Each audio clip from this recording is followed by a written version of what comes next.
Salut les amis, bienvenue à Avenir Computer Repair. Alors les amis, l'une des puces très capitales sur les cartes mères d'ordinateur, c'est bel et bien la puce BIOS. C'est vrai que nous avons plusieurs puces sur ces cartes mères, mais il y en a qui sont beaucoup plus importantes que d'autres. Et parmi ces puces-là, nous avons la puce BIOS. Alors, comme je vous l'ai souvent dit dans certaines vidéos, on a certaines cartes mères qui ont une seule puce BIOS. On a d'autres cartes mères qui ont deux puces BIOS. Il y a d'autres cartes mères qui ont trois puces BIOS. Donc, ça dépend de la configuration que vous aurez sur la carte. Et je vous ai dit que nous avons la puce BIOS de l'iOS. Dans certains cas, on a la puce BIOS de l'iOS. Je vous montre ici la puce iOS. Donc, ici, nous avons la puce iOS. C'est cette puce dont je vous ai souvent parlé avec les quatre fabricants, qui ont la renommée sur le marché. Voilà, ici, ça, c'est l'un des fabricants, SMSC. Donc, et les numéros commencent la plupart du temps par KBC. Là, c'est SMSC. C'est l'un des fabricants de puces iOS sur le marché. Je vous ai toujours dit qu'ils sont au nombre de quatre. Les quatre grands fabricants de puces iOS. On a SMSC, on a Novoton, on a Eni et on a Winbond. Donc, voici les quatre grands fabricants de puces iOS. Donc, chaque puce iOS a sa puce BIOS. Pour certains, la puce BIOS est intégrée à l'intérieur de la puce iOS. Pour d'autres, la puce BIOS est située, est partagée avec le PCH. Et la dernière configuration, nous avons chaque puce, la puce iOS et la puce PCH, qui ont chacune leur puce BIOS. Donc, voilà les différentes configurations que nous avons. Alors, certains ont du mal à retrouver la puce BIOS. Là, je vais vous montrer un élément important. Les amis, vous devez savoir que la puce BIOS ressemble beaucoup plus à un MOSFET. Mais la différence, c'est qu'elle est plus grande, elle est un peu plus costaud qu'un MOSFET. Vous voyez sur les cartes mères, nous avons ces MOSFET à 8 pattes, comme c'est le cas ici. Là, je vous montre l'un ici.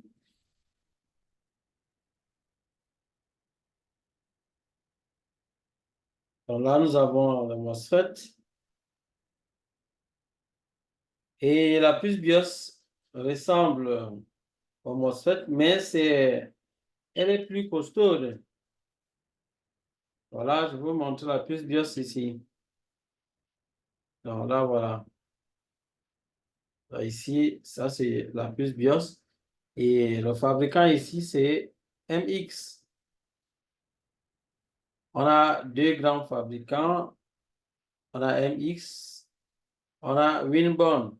Cette puce BIOS aide dans le démarrage de la carte mère. Et elle aide également pour l'affichage de votre carte mère. Donc, il arrive des moments que cette puce BIOS soit défectueuse ou bien en mauvais état, ou bien le programme qui est à l'intérieur est corrompu. Dans certains cas, il est endommagé. Alors, dans ces cas-là, qu'est-ce qu'il faut faire? Déjà, dans nos vidéos payantes, nous revenons dessus en profondeur. Sachez qu'il vous faudra forcément un matériel très important qui pourra vous permettre de pouvoir reprogrammer votre puce BIOS. Donc, vous pourrez vous procurer un matériel comme celui-ci. Donc, ceci, c'est un reprogrammeur de puce BIOS. Vous pouvez vous procurer sur le programmeur avec ses accessoires.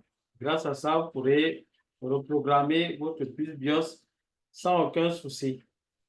Lorsqu'il y a des difficultés, les cours que nous faisons sur la reprogrammation de puces BIOS, nous les faisons dans nos formations payantes. On vous explique dans nos vidéos à quel moment vous devez reprogrammer votre puce BIOS et comment vous devez le faire.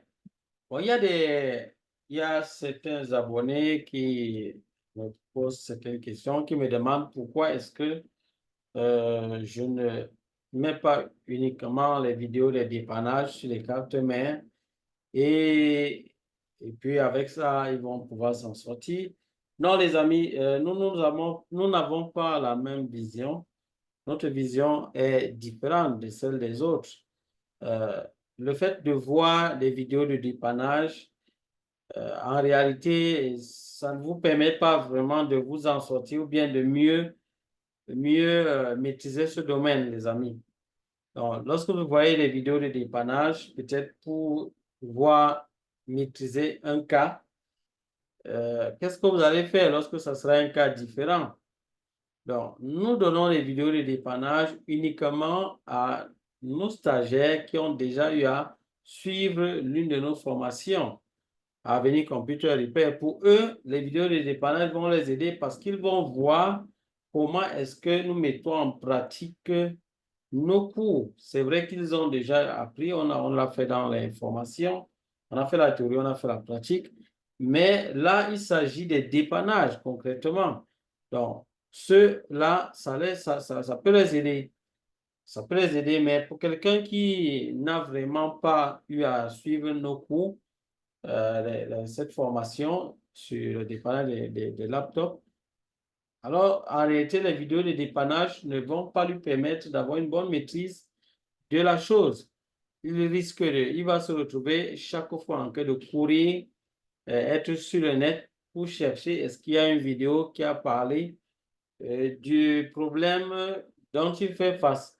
Les amis, quand vous faites de cette façon, vous êtes assez limité, vous êtes vraiment limité parce que vous allez vous retrouver en train de beaucoup souffrir. Ça va vous faire gaspiller le temps, l'énergie et vous pouvez même être découragé parce qu'il y aura des cas que vous n'allez vraiment pas rencontrer sur YouTube ou bien dans les moteurs de recherche. Vous aurez beau chercher, mais vous n'allez pas peut-être trouver la situation exacte que vous êtes en train de vivre. Sachez que les pannes sur ces cartes mères, il y en a des milliers, des centaines de milliers. Donc, vous ne pouvez pas vous baser sur des vidéos de dépannage pour dire que vous êtes un maintenancier. Les amis, ça ne peut pas marcher de cette manière. Et en dehors de ça, vous allez voir une vidéo de dépannage qui parle d'un problème et qui montre peut-être certains clignotements. Et vous voyez que chez vous, vous avez le même clignotement. Et puis, vous voyez peut-être comment la personne a résolu ça en faisant ci ou ça. Et vous voulez essayer d'imiter. Dans votre cas, ce n'est pas la même chose. Parce que ce clignotement-là avait 4 possibilités. Mais vous vous êtes basé sur le seul cas que vous avez vu sur YouTube ou bien dans d'autres sites. Et c'est ça que vous avez essayé sur votre carte mère. Vous voyez le danger que vous êtes en train de courir parce qu'à ce moment, vous risquez d'appliquer une méthode qui n'est pas appropriée par rapport à la situation. Et là, ça va vous mettre en difficulté parce qu'au lieu de réparer la carte, vous allez plutôt la détruire, les amis. Donc, nous ne faisons pas de cette façon à Avenir Computer Repair. À Avenir Computer Repair, on vous apprend à pêcher le poisson et non de vous donner le poisson pour manger. Donc, on vous apprend à pêcher le poisson. Parce que lorsque vous allez apprendre à pêcher, demain, si vous avez faim, vous allez pouvoir aller chercher vous-même à manger. Pourtant, si on vous donne juste le poisson, le jour où celui qui vous donne le poisson n'est plus là, vous voyez qu'évidemment, vous serez en difficulté. Ouais, donc, nous n'avons pas la même philosophie, nous avons une autre vision de la chose. Notre souci, c'est de pouvoir amener ceux qui sont vraiment passionnés par ce domaine à pouvoir bien maîtriser le domaine pour pouvoir s'en sortir d'eux-mêmes. Donc, voilà notre philosophie. Nous ne sommes pas de ceux qui encouragent la paresse. Bon, il y a des gens qui aiment bien la paresse, la facilité. On leur donne tous les vidéos de dépannage. On ne peut d'ailleurs pas le faire. On ne peut pas se retrouver en train de sortir les vidéos de toutes les situations qui peuvent arriver. Ça ne peut pas marcher de cette façon. On vous aide à maîtriser les concepts. Et les vidéos de dépannage Avenir Computer, nous les avons également, mais nous les donnons uniquement à nos stagiaires. Ce sont nos stagiaires qui peuvent bénéficier de ces vidéos de dépannage parce qu'ils ont déjà eu à suivre au moins l'une de nos formations. Donc, ils ont déjà les outils pour pouvoir mieux assimiler tout ce qu'on va leur donner par la suite. Donc, voilà un peu comment nous procédons à Avenir Computer Repair.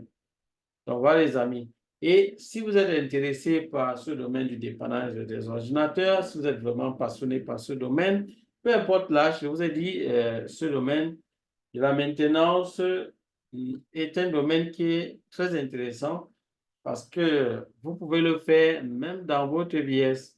C'est un très bon métier pour la retraite également. Vous pouvez le faire étant très jeune, vous pouvez le faire étant vieux, ça marche. Donc, c'est très intéressant. Et c'est vraiment très, très passionnant en plus parce que vous devez rencontrer un problème, diagnostiquer et puis dépanner. Vous voyez, ça fait vraiment travailler le cerveau et ça permet au cerveau d'être continuellement en action, ce qui est vraiment très favorable pour sa durée de vie.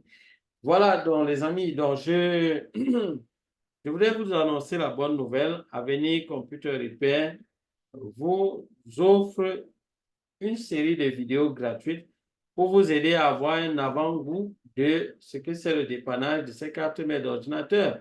Si vous avez un ordinateur qui n'émet aucun signe de vie, qui ne s'allume même pas, alors cliquez dans le premier lien dans la barre de description, en fait le lien portant le numéro 1, vous allez voir Avenir formation offerte, Avenir formation, Avenir repère, formation gratuite ou bien formation offerte. Vous cliquez sur ce lien-là, ça va vous diriger vers une autre page. Vous allez mettre votre adresse mail et puis valider votre inscription gratuite à la formation offerte par Avenir Computer Repair. Grâce à ces vidéos-là, vous aurez déjà un avant-goût de ce que c'est le dépannage de ces ordinateurs. Si vous avez une carte mère qui n'émet aucun signe de vie, vous pourrez utiliser ces vidéos-là pour pouvoir dépanner votre carte mère. Voilà les amis, ce sera tout pour cette vidéo. Si vous êtes nouveau sur cette chaîne, si vous êtes nouveau, c'est votre première fois de tomber sur nos vidéos. Alors, sachez qu'ici, nous parlons de dépannage électronique des cartes mères d'ordinateur. Ces cartes mères que plusieurs personnes jusqu'à aujourd'hui continuent de croire qu'on ne peut pas les dépanner. Et lorsque ça tombe en panne, ils ne pensent qu'à changer la carte. Alors, si cela vous intéresse, n'hésitez pas à vous abonner, activez la cloche de notification pour ne rater aucune de nos prochaines vidéos. Et si cela vous a plu, cette vidéo vous a plu, ne manquez pas de liker. Cela nous va toujours au cœur. Alors les amis, ce sera tout pour cette vidéo. On se dit à bientôt pour d'autres vidéos. Bye bye.